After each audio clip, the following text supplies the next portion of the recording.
Olá irmão, estamos de volta com o quarto vídeo sobre perguntas e respostas. Espero que tenha gostado dos outros vídeos.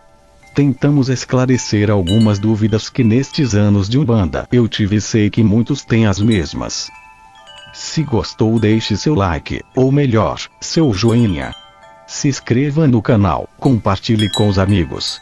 Nosso objetivo é trazer para vocês uma Umbanda linda e verdadeira. Não somos dono da verdade e nem temos essa pretensão.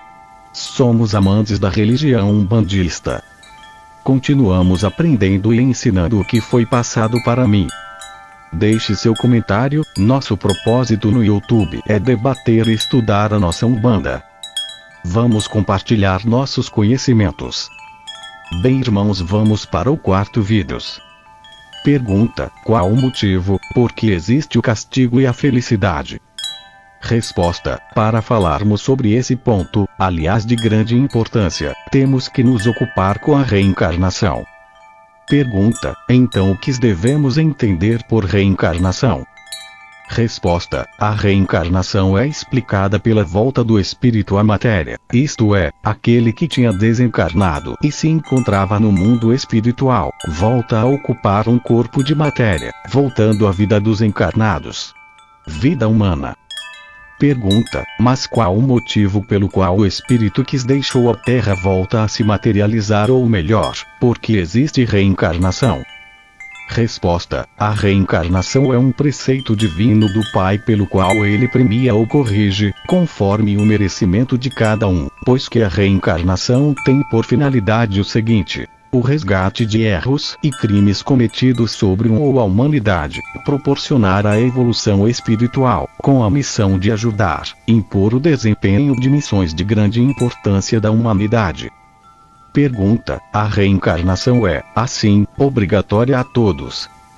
Resposta: de um modo absoluto, não, pois todos reencarnaram enquanto isso se faz necessário, conforme determinação de nosso Pai Oxalá, tendo em vista o próprio desenvolvimento de reencarnado e o bem que ele tenha por missão prestar à humanidade. Todo aquele que souber empregar a sua reencarnação, fazendo bem aos seus irmãos, irá purificando o seu espírito até atingir a perfeição. Todos os irmãos que estiverem em tais condições, não mais reencarnarão, mas terão mérito de serem incorporados na forma também de servidores, nas linhas da nossa Umbanda. Pergunta: e podemos saber quais das linhas de Umbanda onde se encontram esses nossos irmãos? Resposta: sim, podemos citar a linha de Oxalá, linha do povo do Oriente, linha de Oxóssi com os seus caboclos e boiadeiros, as próprias linhas africanas a qual nos trouxe a Umbanda.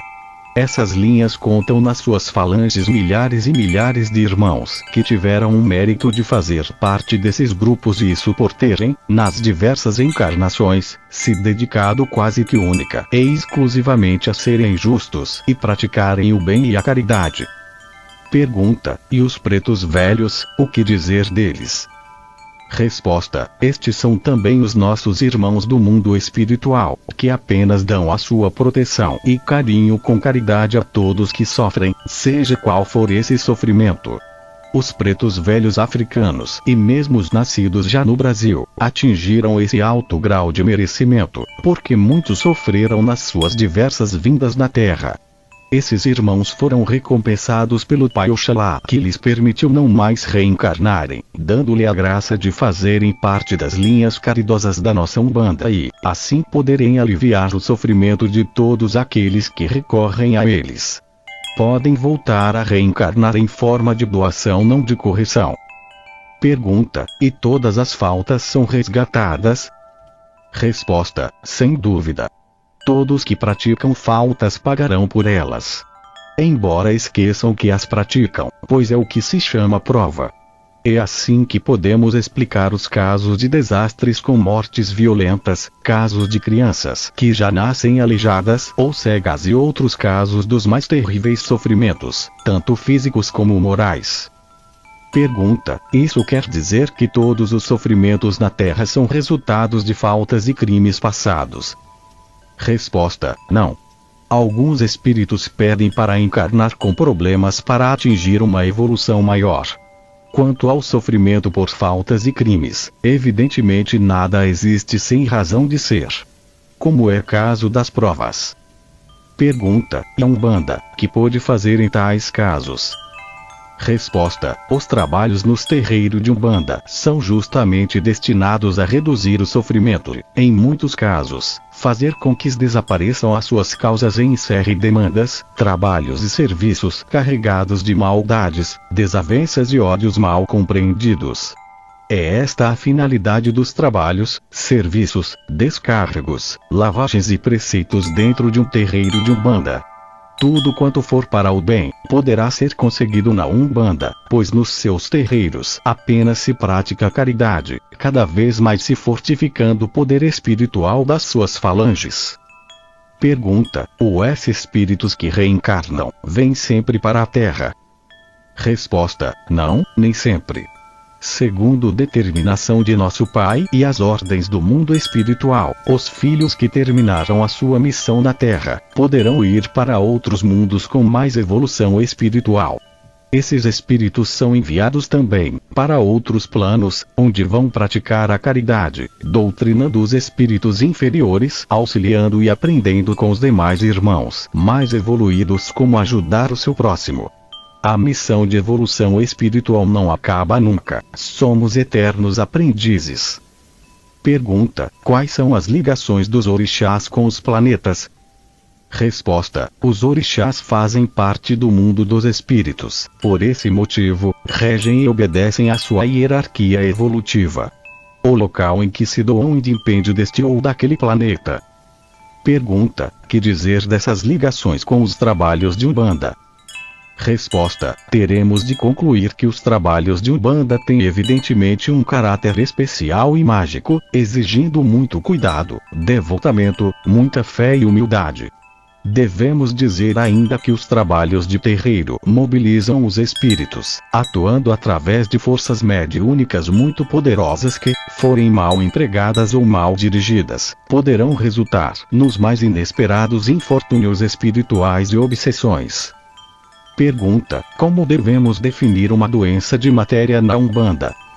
Resposta: uma doença do corpo material poderá ser diagnosticada por um profissional de saúde, médico. Não vamos nunca pensar que, como temos proteção e assistência espiritual dentro de um terreiro de Umbanda, podemos descartar a assistência terrena dos médicos. Deus, nosso Criador, deu-nos esses irmãos para que possam ajudar a nossa matéria. Escutamos os nossos protetores e guias, mas também os médicos e especialistas. Pergunta: a respeito das doenças destinadas à obsessão, como devemos compreender dentro dos princípios umbandistas? Resposta: são muitos os casos em que um espírito sem desenvolvimento se aproveita de uma falha moral ou física para fazer o mal a uma pessoa. As doenças espirituais não se estalam e se mostram com a rapidez das doenças materiais. Os espíritos aproveitam as nossas fraquezas morais para nos molestarem. Em bebedeiras, uso de qualquer tipo de droga, desleixo com sua matéria, na sua educação, no sexo mal administrado e etc. são atributos que os espíritos usam para nos atingir e provocar os males da obsessão, que sem o devido tratamento se tornam doenças sérias. Por isso a oração e a vigilância, bem como as vindas no terreiro, são de grande ajuda. Pergunta: e se o mal for causado por algum despacho? Resposta: tratando-se de uma enfermidade feita por algum despacho ou trabalho, realizado por algum terreiro, que não segue as palavras de nosso Pai, nem as ordens do mundo espiritual, terá que ser feito um trabalho para afastar o que, ou quem está lhe obsediando. Esse trabalho poderá abrir uma demanda entre os dois terreiros, quem estiver com a razão ganhará a peleja. Sendo que o terreiro que usou do artifício do mal para obter algum êxito também pagará por seus atos. Sendo este o primeiro passo para a anulação dos trabalhos. Mas isso às vezes não é o suficiente, pois o doente não poderá, em hipótese alguma, deixar de se submeter a um tratamento de passes no terreiro, quantas vezes tiver que ser. Tudo terá o acompanhamento do guia-chefe da casa, e o filho fará o tratamento até o fim. Pergunta: e esses trabalhos poderão ser feitos em qualquer sessão? Resposta: geralmente os trabalhos de desobsessão, descarrego, na Umbanda são realizados nas giras de S. Ogum e S. Oxóssi, mas podendo também ser feitas em outras giras. Xangô, Senhoras, Preto Velhos e Etic. Pergunta: essas doenças que os profissionais de saúde, médicos, não podem diagnosticar, são doenças de obsessão? Resposta: geralmente são. Com a modernidade da medicina, são poucos os casos ao qual um médico não possa diagnosticar. Portanto, quando não pertence ao mundo terreno, com certeza pertencerá ao mundo espiritual. Se não encontrar remédio dentro de um hospital, encontrará em um terreiro de Umbanda.